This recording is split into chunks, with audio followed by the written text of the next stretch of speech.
Okay, the first thing that I want to show you is the ring we did last time, because there's some confusion about inward facing rings and outward facing rings, and I was confused myself, and I know I've heard other people use it wrong.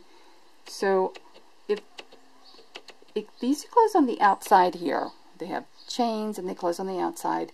If this is the feet and this is the head or face, then that means it's inward facing. Now compare that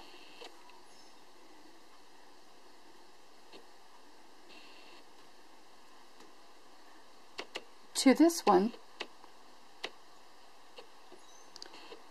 This is the feet and this is the head or face. That means these are outward facing. They close on the inside. Their faces are outside.